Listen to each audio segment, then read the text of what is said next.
Market లో invest చేసి మీ డబ్బులు డబుల్ చేసుకోవాలనుకుంటున్నారా? విజయవాడలో జరిగే సుందరరామిరెడ్డి గారి లైవ్ సెమినార్ కి అటెండ్ అవ్వండి. Hi hello welcome to Suman TV. నేను ఎం ప్రీతం రెడ్డి.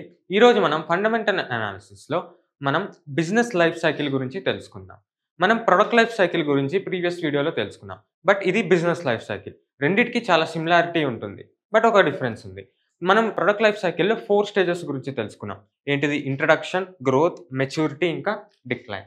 కానీ బిజినెస్ లైఫ్ సైకిల్లో ఇంకొక ఎక్స్ట్రా స్టేజ్ ఉంటుంది.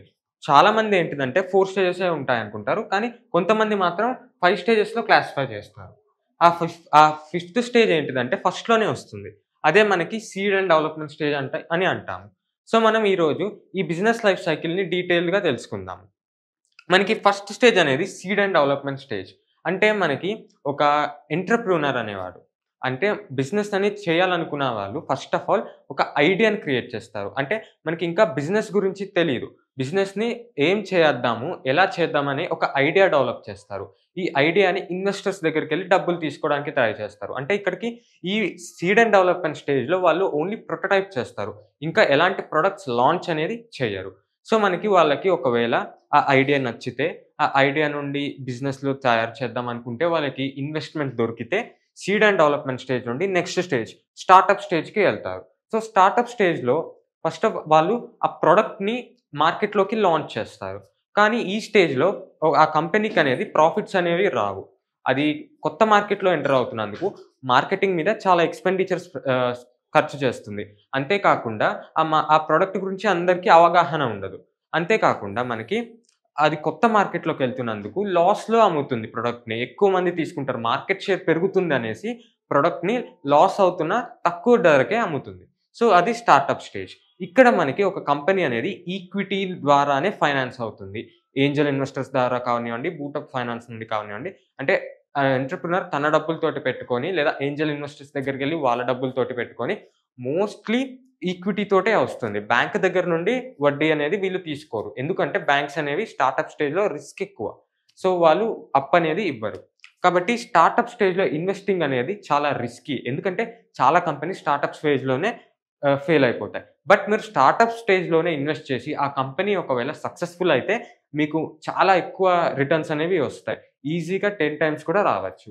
సో ఇక్కడ హై రిస్క్, హై రివార్డ్ అనేది ఉంటుంది ఒక కంపెనీలో ఇన్వెస్ట్ చేస్తే. నెక్స్ట్ వచ్చేసరికి గ్రోత్ స్టేజ్. గ్రోత్ స్టేజ్‌కొచ్చేసరికి ఆ ప్రొడక్ట్ అనే ఆ కంపెనీ చేసే ప్రొడక్ట్‌కి చాలా సేల్స్ ఎక్కువ అవుతున్నాయి. ఈ స్టేజ్‌లో అనేదంటే సేల్స్ అనేవి ఎక్కువ అవుతూ ఉంటాయి. బట్ ప్రాఫిట్స్ అనేవి ఈ సేల్స్ ఎక్కువైనంతగా అవ్వవు. మనకి గ్రోత్ స్టేజ్‌లోనే ఫస్ట్ టైమ్ బ్రేక్ ఈవెన్ అయ్యిద్ది. అంటే కంపెనీ లాస్ మేకింగ్ నుండి బ్రేక్ ఈవెన్‌కొచ్చిద్ది. ఈ స్టేజ్ పీక్‌లో ఉన్నప్పుడు ఇంకా ప్రాఫిట్స్ కూడా వస్తాయి. ఈ పాయింట్ ఆఫ్ టైమ్‌లో మనకి కంపెనీ అనేది డివిడెండ్స్ అనేదే ఇవ్వదు. అది డివిడెండ్స్ ఇచ్చే బదులు ఆ రిటైన్డ్ ఎర్నింగ్స్ అన్నిటిని ఎక్స్‌పాన్షన్ కోసం వాడతాయి. ఎందుకంటే గ్రోత్ అనేది ఉంది. సో ఇన్వెస్టర్స్‌కి ఇచ్చే బదులు ఎక్స్‌పాండ్ చేస్తేనే దానికి ఫ్యూచర్‌లో ఎక్కువ లాభం వస్తుంది. సో మనకి ఈ స్టేజ్‌లో అనేది డివిడెండ్స్ అనేవి రావు. అంతేకాకుండా ప్రాఫిట్స్ అనేవి బ్రేక్ ఈవెన్ టు కొంచెం స్లైట్‌లీ మోర్ ప్రాఫిటబుల్ అవుతుంది. సేల్స్ అనేవి మాత్రం బాగా గ్రోత్ అవుతుంది. మనకి ఎంటర్‌ప్రెన్యూర్ అనేవాళ్ళు, ప్రమోటర్ అనేవాళ్ళు ఈ గ్రోత్ స్టేజ్‌కి వచ్చినప్పుడు వాళ్ళు ఎగ్జిట్ అవుతారు. ఒకవేళ ఎగ్జిట్ అవ్వాల్సొస్తే వాళ్ళు ఈ స్టేజ్‌లో ఎగ్జిట్ అవుతారు. కానీ మనకి ఇక్కడ ఒకవేళ ఎగ్జిట్ అవ్వకుండా బాగా సక్సెస్‌ఫుల్ తీసుకెళ్తే మనకి మెచ్యూరిటీ స్టేజ్ వస్తుంది. ఈ మెచ్యూరిటీ స్టేజ్ ఎప్పుడొస్తుందంటే గ్రోత్ అనేది పీక్‌కి చేరాక ఇంకా సేల్స్ అనేవి దానికి మించి పెరగవు. ఎందుకంటే మార్కెట్ సాచురేషన్ అయింది. ఈ కంపెనీని చూసి వేరే కంపెనీస్ రావచ్చు. అంటే కాంపిటీషన్ పెరగొచ్చు. లేదంటే వేరే కంపెనీస్ అనేవి ఈ కంపెనీ చేసే ప్రొడక్ట్ లాంటివి వాటికి రైవలరీస్ రిలీజ్ చేయొచ్చు. సో ఈ పాయింట్ ఆఫ్ టైమ్‌లో అనేది మెచ్యూరిటీ అవుతుంది. దీనికి ఇంకా సేల్స్ అనేవి ఎక్కువ గ్రోత్ ఉండదు. జనరల్ ఎకనామీ గ్రోత్ ఎంతుందో ఆ రేంజ్‌లోనే మనకి మెచ్యూరిటీ స్టేజ్‌లో సేల్స్ గ్రోత్ అనేది ఉంటుంది. ఈ స్టేజ్‌లోనే మనకి ప్రాఫిటబిలిటీ అనేది పీక్‌లో ఉంటుంది. మనకి గ్రోత్‌లో కన్నా మెచ్యూరిటీ స్టేజ్‌లోనే ప్రాఫిటబిలిటీ అనేది పీక్‌లో ఉంటుంది. సో ఈ స్టేజ్‌లో అనేది కంపెనీ అనేది మనకి వాళ్ళ డివిడెండ్స్ ద్వారా మనకి డబ్బులు రివర్స్ ఇచ్చేయొచ్చు. అంటే అది ఇంకా ఎక్స్‌పాండ్ చేయదు. ఎందుకంటే క్యాపిటల్ ఎక్స్‌పెండిచర్ అంతా గ్రోత్ స్టేజ్‌లోనే అయిపోతుంది. మెచ్యూరిటీ స్టేజ్‌లో క్యాపిటల్ ఎక్స్‌పెండిచర్ అనేది తక్కువ ఉంటుంది. ఒకవేళ అది కంపెనీ ఎక్స్‌పాండ్ అవ్వకుండా ఉన్నదంటే చాలా తక్కువ ఉంటుంది. మనకి ప్రాఫిటబిలిటీ అనేది మెచ్యూరిటీ స్టేజ్‌లోనే ఉంటుంది. గ్రోత్ స్టేజ్‌లో అంత ఎక్కువ ఉండదు. కానీ మెచ్యూరిటీ స్టేజ్‌లో ప్రాఫిటబిలిటీ అనేది ఎక్కువ ఉంటుంది. చాలా వరకు కంపెనీస్ 99% వరకు గూడా కంపెనీస్ అనేవి మెచ్యూరిటీ స్టేజ్ దాకా రాలేవు.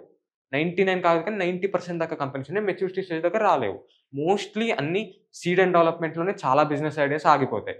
తర్వాత స్టార్టప్ స్టేజ్‌లోనే చాలా ఫెయిల్ అయిపోతాయి. ఎన్ని కంపెనీస్ స్టార్టప్ అవుతాయి, కానీ ఎన్ని మెచ్యూరిటీకి వస్తాయంటే చాలా చాలా తక్కువ. సో, మనకి మెచ్యూరిటీ స్టేజ్‌లో ఒకవేళ ఇన్వెస్ట్ చేస్తే మనకి రిస్క్ అనేది తక్కువ ఉంటుంది. బట్ రివార్డ్ కూడా అనేది తక్కువ ఉంటుంది. మనకి మెచ్యూరిటీ స్టేజ్‌లో ఇంకొక ఇంపార్టెంట్ ఏంటిదంటే బ్యాంక్స్ అనేవి వడ్డీ మనకి లోన్స్ ఇస్తాయి కంపెనీకి. సో, మెచ్యూరిటీ స్టేజ్‌లో ఒకవేళ ఎక్స్‌పాన్షన్ అవ్వాలి అని అనుకుంటే కంపెనీకి ఇక్కడ చాలా ఈజీ. అంటే ఫైనాన్సింగ్‌కి చాలా ఈజీ. గ్రోత్ స్టేజ్‌లో, స్టార్టప్ స్టేజ్‌లో బ్యాంక్స్ అనేవి వడ్డీకి ఎక్కువ ఇయ్యవు. సో, మనకి మెచ్యూరిటీ స్టేజ్‌లో వడ్డీ అనేది వస్తుంది. అంటే మనం బాండ్ ఇన్వెస్టింగ్ చేయొచ్చు ఈ కంపెనీలో. అంతే కాకుండా ఈక్విటీ ఇన్వెస్టింగ్ గూడా చేయొచ్చు. నెక్స్ట్ వచ్చేసి డిక్లైన్ స్టేజ్. డిక్లైన్ స్టేజ్ అంటే ఇప్పుడు ఆ కంపెనీ చాలా పాతదయిపోయింది. అంతే కాకుండా దాని ప్రొడక్ట్ అనేది కంపెనీలో అంటే మార్కెట్‌లో అంత కాంపిటీషన్ అనేది తట్టుకోలేకపోతుంది. ఇలాంటి టైంలో డిక్లైనింగ్ స్టేజ్ వస్తుంది. బట్ ఒకవేళ అది ముందు చూపుతోటి క్యాపిటల్ ఎక్స్‌పాన్షన్ చేసి మంచి ప్రొడక్ట్ లాంచ్ చేస్తే ఈ మెచ్యూరిటీ నుండి ఇంకా గ్రోత్ కూడా రావచ్చు. లేదంటే ఈ మెచ్యూరిటీ స్టేజ్‌నే కంటిన్యూ చేయొచ్చు. సో, మనకి ఇక్కడ డిక్లైన్ స్టేజ్‌లో 2 ఉన్నాయి. ఒకవేళ డిక్లైన్ అవ్వచ్చు మార్కెట్ ఫోర్సెస్ వల్ల. లేదంటే ఇంకా పెరగొచ్చు. ఒకవేళ క్యాపిటల్ ఎక్స్‌పాన్షన్ చేసి మంచి ప్రొడక్ట్ లాంచ్ చేస్తే. సో, ఇక్కడ మేనేజ్‌మెంట్ అనేది ఇంపార్టెంట్. ఇక్కడ మేనేజ్‌మెంట్ రైట్ డెసిషన్స్ తీసుకుంటే మెచ్యూరిటీ స్టేజ్ కంటే మనం ఎక్కువ గ్రోత్ అవ్వచ్చు. బట్ ఒకవేళ మేనేజ్‌మెంట్ అనేది నార్మల్ మెడికోర్ మేనేజ్‌మెంట్ అయినా మంచి మేనేజ్‌మెంట్ లేకపోతే ఖచ్చితంగా డిక్లైన్ అయ్యి ఇంకా కంపెనీ అనేది ఇంకా మూతపడిపోతుంది. ఈ స్టేజ్‌లో కంపెనీకి ఫైనాన్సింగ్ గూడా కష్టమే. ఎందుకంటే వడ్డీ ఇచ్చేవాళ్ళు, అప్పు ఇచ్చేవాళ్ళు ఏంటిదంటే డిక్లైన్ ఎలాగో అవుతుందనేసి వాళ్ళు ఎక్కువ వడ్డీ ఇయ్యరు. లేదంటే ఒకవేళ ఇచ్చినా ఎక్కువ వడ్డీకి ఇస్తారు. సో, డిక్లైన్ స్టేజ్‌లో అనేది కంపెనీ ఒకవేళ డిక్లైన్ దాకా ఎళ్ళింది అంటే మనకి రిస్క్ రివార్డ్ అనేది కొంచెం పెరుగుతుంది. ఒకవేళ సక్సెస్‌ఫుల్ అయితే మనకి ఎక్కువ డబ్బులొస్తుంది. ఎందుకంటే డిక్లైన్ స్టేజ్‌లో స్టాక్ ప్రైసెస్ అనేవి తక్కువుంటాయి. ఒకవేళ అది రివైండ్ చేసి అంటే డిక్లైన్ నుండి మళ్ళీ మెచ్యూరిటీకి, గ్రోత్‌కి ఎళ్ళిందంటే మనకి రిటర్న్స్ అనేవి ఎక్కువ వస్తుంది. బట్ డిక్లైన్ స్టేజ్‌లో చాలా కంపెనీస్ ఏంటిదంటే మళ్ళీ బౌన్స్ బ్యాక్ అవ్వలేవు. సో, ఇది బిజినెస్ లైఫ్ సైకిల్. మనం నెక్స్ట్ వీడియోస్‌లో వేరే కాన్సెప్ట్స్ అనేవి తెలుసుకుందాం. Thank you. హాయ్. మొట్టమొదటిసారిగా మన విజయవాడలో క్లాస్ రూమ్ ట్రైనింగ్ అండి. 1 డే క్లాస్ రూమ్ ఎన్విరాన్మెంట్‌లో ఆఫ్‌లైన్ వెబినార్ జరగబోతుంది. అండ్ ఇంట్రెస్ట్ ఉన్న పార్టిసిపెంట్స్ ఈ కింద స్క్రోల్ అవుతున్న నెంబర్‌కి రింగ్ చేసుకొని సీట్ బుక్ చేసుకోండి. దీంట్లో ETFs, index funds and mutual funds మీద completely and hand folding experience మీకు ప్రొవైడ్ చేయబడుతుంది. దీని ద్వారా ఏంటంటే మనం అసెట్స్‌ని స్టాక్ మార్కెట్‌లో ఎలా మేనేజ్ చేసుకోవాలి, ఎలా గ్రో చేసుకోవాలి, ఎలా ప్రొటెక్ట్ చేసుకోవాలో అంటే ప్రాక్టికల్‌గా నేర్చుకుంటారు. అండ్ ఇప్పటి వరకు మనం ఆన్‌లైన్‌లోనే మీరు అటెండ్ అవుతున్నారు. ఇక నుంచి మీరు మన విజయవాడ సిటీలోనే అండ్ లైవ్‌లో క్లాస్ రూమ్ ఎన్విరాన్మెంట్‌లో నేర్చుకునే ఛాన్స్ దొరుకుతుంది. కాబట్టి ఇంట్రెస్ట్ ఉన్న పార్టిసిపెంట్స్ కింద స్క్రోల్ అవుతున్న నెంబర్‌కి పింగ్ చేసి సీట్ రిజర్వ్ చేసుకోండి. Thank you.